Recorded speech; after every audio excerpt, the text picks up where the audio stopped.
A lot of people think, wah kalau marketing gampang lah, bikin diskon aja, promo, harga termurah, laku. Berapa lama? Berapa lama? Sampai uangnya habis. Right. Dan kalau gitu kan kita bleeding dan kita akan memotong daging kan.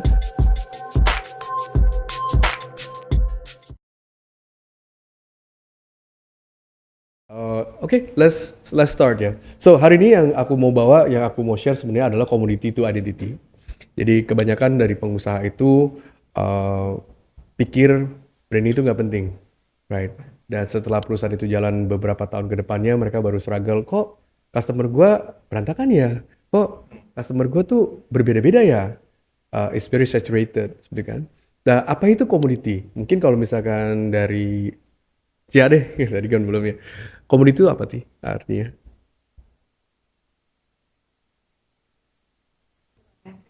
Kurang yakin. Tapi kalau branding tahu ya. Oke, community adalah barang yang pasaran. Seperti itu loh. Jadi kalau misalnya community adalah sesuatu yang lu nggak brandingin, tapi ada. Mungkin kayak misalnya botol hari ini yang di depan kamu, ini community nih. Jualan aqua, jualan tadi itu udah aku sebut brand tuh ya, aqua. Jualan air mineral tanpa label, commodity. Everybody can do it. Jualan gula tanpa di branding, ya gula aja sih. Dan harganya nggak akan tinggi. Mau nggak? Kaylin beli sekantong gula, harganya 3 juta. Nggak mau. Right? Kenapa? Karena nggak punya branding. Tapi mungkin nggak gula itu bisa dijual 3 juta? Bisa, sugar daddy kan. Bisa juga kan ya. So oke, kita next lagi. Perkenalkan, aku Mario Utama. I am the owner of this company. So Ruby Cube itu kita sudah berjalan 18 tahun. I do this for 24 years. Actually, gue lahir di Indonesia, di Jakarta. But aku nggak gede di sini. So I don't grow up here. I grew up in Singapore for almost the early years of my life, dari primary school to secondary school. Habis itu gue tinggal di Amrik cukup lama. So I was in US for 10 years. So I have a bachelor degree di fine art. So and I have a master degree in USF, itu di business and marketing. Gue ada BSc, Bachelor of Science, itu di bagian gemology, orang tua atau komas. And then gue juga ada teologi. So hopefully hari ini ya bisa sharing to teman-teman yang mungkin masing baru mengerti tentang branding atau masing di scope branding yang mungkin masing awam ya, seperti itu. Slide selanjutnya. Nah, ini salah satu project yang kita baru selesaikan itu di tahun lalu. Ini adalah project gedung tertinggi itu di Tamrin, namanya project ini namanya Up at Tamrin 9. Nama gedungnya Autograph Tower. Kalau kalian tahu, itu grupnya ini ya, grupnya Tamrin 9. So ini adalah salah satu project yang mereka tuh bikin sebuah deck secara sky deck, seperti kayak yang Tokyo Sky Tree dan segala macam. So this is actually the highest building di Southeast Asia, of the hemisphere of Southeast Asia, dan mereka tuh tingginya tuh 364 meter dari bumi ke atas. So kita bikin ini tuh sangat-sangat seneng banget. Jadi di sini tuh kita nggak cuma hanya kerjain logonya aja, tapi di dalam itu kita mau bikin adalah what we did is actually play in the sky. Karena kalau misalnya kita ke sana tuh is very beautiful. Gedungnya saking tingginya, itu tuh kita tuh di atas awan seperti itu. So if you haven't been here, sebagai kalian yang tinggal di Jakarta, I think I urge you should go here. Ini keren banget, and you see like kayak gedung-gedung lain tuh kecil banget. Seperti itu. And it's very nice. Mungkin kalau kalian nggak pernah ke Tokyo Skyscraper atau yang di Amerika punya, so this is one place that you want to go. Dan harganya masih affordable banget. Ini cuma berapa ratus ribu untuk per orang. Jadi nggak mahal-mahal banget. Seperti itu. And kita juga ada ini ya, immersion theater dan ini ya is really nice. So we did the branding, kita namakan Up at Tamrin 9. So ini sebenarnya melambangkan 2 gedung. Jadi mereka tuh ada 2 gedung, 2 tower seperti itu. So we create that and we create the word art. Nah, apa sih kebenturannya yang di project ini? Ternyata gue juga baru tahu loh, di Indonesia itu nggak boleh nama gedung tuh bahasa Inggris. Jadi UP itu sebenarnya adalah singkatan. Jadi adalah Upasana Pertiwi. Seperti itu. Yang kita sebenarnya we play around because pemerintahan selalu gak boleh, kita tuh mesti branding tuh mesti punya nama yang Indonesia banget, apalagi ini gedung ikonik buat Indonesia. Sudah kan? So kita bikin app-nya ini after that then we kind of create the long name, nama PT-nya adalah Upasana Pertiwi seperti itu. Artinya adalah ya bumi di atas langit ya seperti itu loh. That's actually Sanskerta sih seperti itu. So dari situ ya kita bikin branding. Ini cuma portfolio aja. Kita sebenarnya ini a lot of things inside it. Jadi nggak cuma hanya play along visually. Kita juga ada main secara kata-katanya. If you visit the social media, you'll feel the different. Karena itu menjadi sebuah guideline. Because when we handle branding itu kan kita nggak selamanya kita pegang.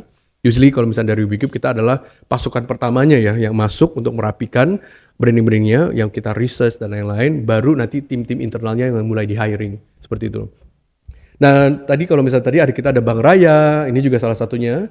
Kita ada perhotelan, Jogol Ageng. Most of the project di sini, kalau misalnya kalian mau scan company profile, silakan. Kalau if you want to do that, or I can send you later. So kalau untuk di kita tuh kita bervarian banget. Jadi project yang kalau di Rubikip yang paling banyak banget itu adalah sebenarnya di perhotelan. Jadi kalau misalnya kalau saya bisa ngajak kalian nih teman-teman ke daerah White Hasim, itu hampir 22 hotel sepanjang jalan itu sama Jalan Sabang itu kerjaan kita sih. Dari Ashley Hotel, Akmani Hotel, Art Hotel, Yolubi, Juno, Morrissey, wah apalagi ya banyak di situ deh. So di situ banyak banget Arian Hotel, Oria, so that's almost like 22 hotel. Even like Ashley sendiri aja ada 7 di sana, 7 with different concept seperti itu. Nah hari ini what I want to take you is like the 4 takeaways hari ini. Mungkin kita akan bagi 2 sesi ya hari ini. So sesi pertama I'll talk about your product, kedua adalah your market, ketiga adalah your prices and your offer, right? Nah ini juga bagus nih since you are entrepreneur. How to set your price seperti itu. Karena price ini akan sensitif banget karena apa yang kamu offer. A lot of people think, wah kalau marketing gampang lah, bikin diskon aja, promo harga termurah, laku. Berapa lama? Berapa lama? Sampai uangnya habis. Right. Dan kalau gitu kan kita bleeding dan kita akan memotong daging kan. Nah tapi bagaimana menghindarkan itu? Kalau kalian bisa melakukan itu, kompetitor juga bisa melakukan itu. Akhirnya cuma banting-bantingan harga. Right? Atau enggak cari source yang paling murah, yang kalian bisa lebih murah daripada orang lain, right? Seperti itu kan. But is that a good strategy? Siapa memakai strategi itu? Contoh, aku misalkan sharing ke kalian ya. Pernah dengar namanya Miche? Mixue atau Miche ya? Miche kan strategi seperti itu. Mereka ownernya memakai strategi adalah ice cream termurah, right? Sehingga mereka jalankan itu. Yes, it works. In the front beginning itu berjalan dengan baik. Tapi namanya company tambah lama tambah besar. Tambah banyak cabang, right? Kamu sekarang mungkin udah punya karyawan 1. Karyawan itu gajinya naik gak?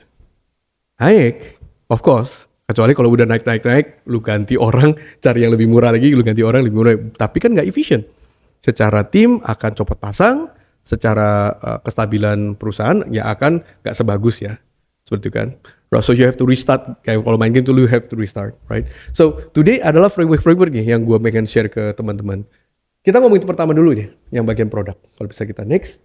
Okay. So, kebanyakan dari kita, most entrepreneur encounter these challenges. Pertama, mereka bilang, oh, buka usaha, Jiven, customer-nya kurang, sepi, right? Ada juga, aduh, profitnya kurang nih, untungnya kurang, omset bulan ini kurang, right? Most customer, yang pertama di mindset, kurangin harga. Murah itu cuan. Murah itu untung. Tapi is that good? Not always. Tapi gimana dong caranya? Bingung kan?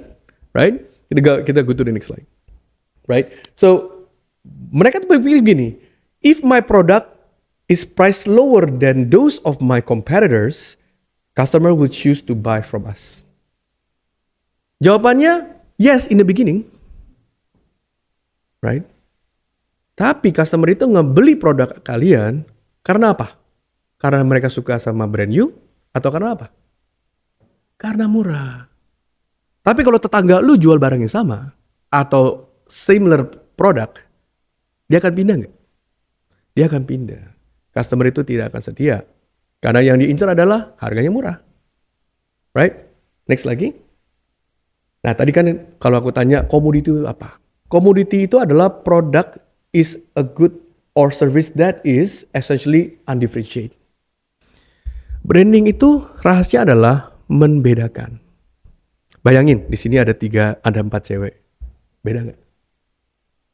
Beda semua. Cantik. Lu bilang cantik gak pulang, beban lu kempes sama mereka. Lu bilang apa?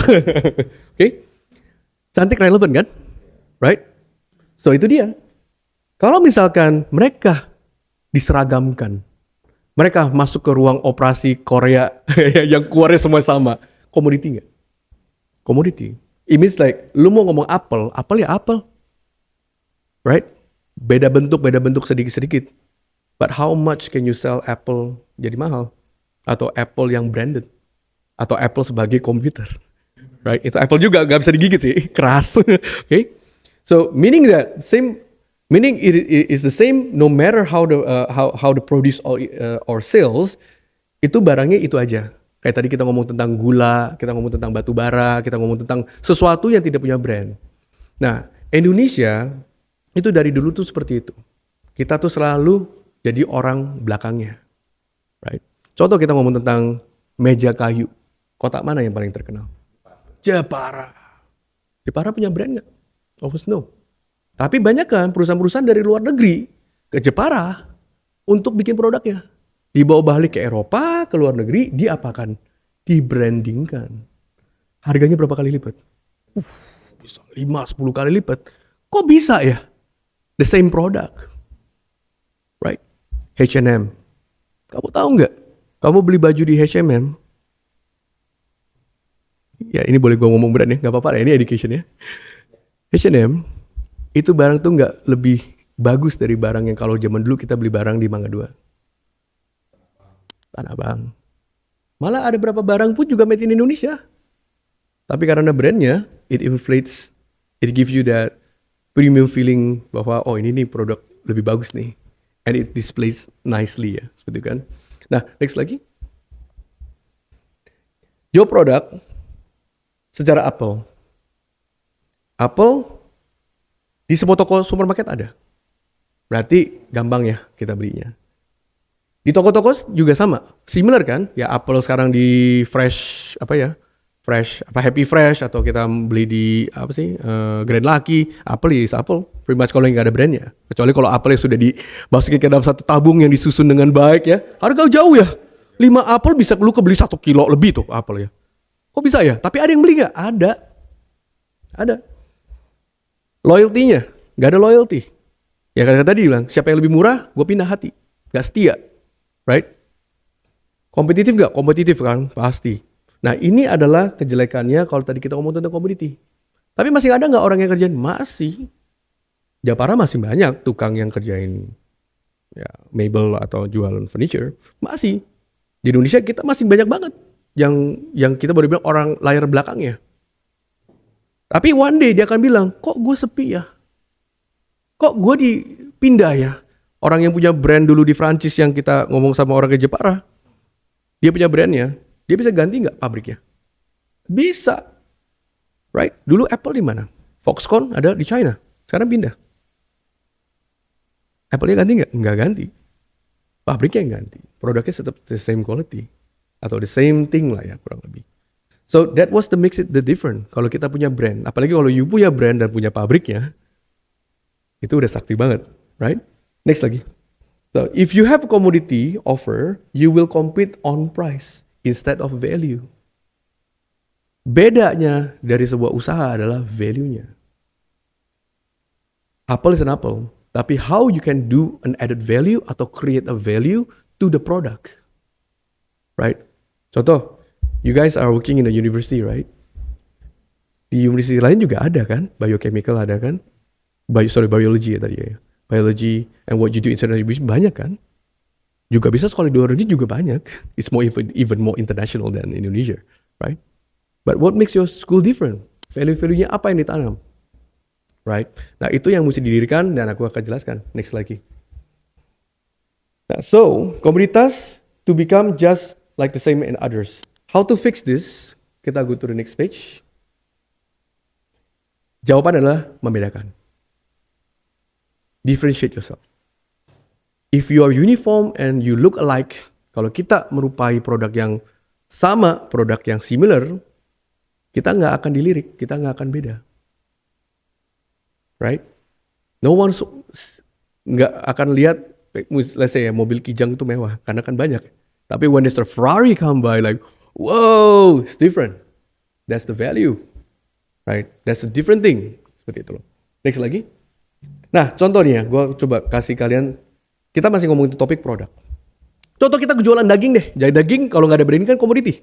Kecuali kalau lu taruh Angus beef ya kan, atau lu taruh apalah bahasa Jepang lah, Wagyu A5 ya kan. Let's say per kilonya 100.000. Free delivery, available, purchase 2 kilo, gua kasih diskon 10%, dan diskon juga kalau 4 kilo ke atas. Nice, wah dapat diskon, good. Tapi begini, if I naikin harganya jadi 120 ribu per kilo, sama nih free delivery dan lain-lain sama. Tapi di sini gua akan share. Felicia, Fania, nama lu susah. Kaylin, okay. Kaylin, kamu mau nggak gue share ke kamu ada personalized beefnya? Lu bisa pilih loh bagian secondary cut, primary cut, atau which kind of cut that you want, right? I can customize it for you, right? Dan gue juga bisa, you like to cook, right? Or maybe you are starting to cook. Gue punya nih chef punya resep-resep nih, right? Ya kalian bisa try to impress your spouse, try to impress your parents, try to impress your friends, right? Dengan resepi dari chef-chef ini nih, right? Dan juga nih, mungkin ada yang cowok-cowok nih, you want healthy diet, right? Ada healthy guide of eating to tell you the nutritions, yang mana yang bagus di daging-daging yang ini. Atau kita juga ada ready to cook ingredient. Daging yang sama, kita ada sausnya. Yang namanya lu tinggal lu taburin atau lu olesin, you wrap it in, cook it, ada instructionnya, and you get that menu yang you want, the steak that you want. Atau di bawah juga kita ada namanya 24/7 customer support. Nah kalau dari teman-teman, kita next slide-nya. You pilih option A atau option B? B. You don't mind paying more. Do you mind paying more, Mario? A. Why?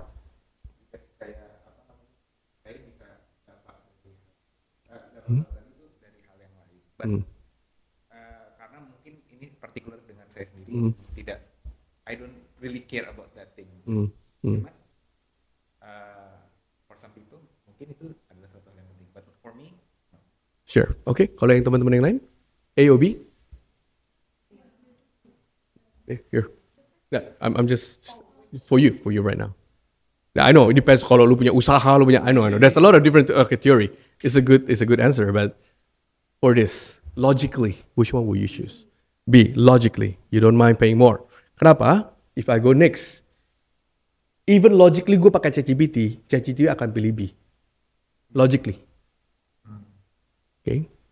Yang apa yang ChatGPT bilang, even though option B costs more, they deliver higher perceived value through personalization, convenience, services. Customer aren't buying meat.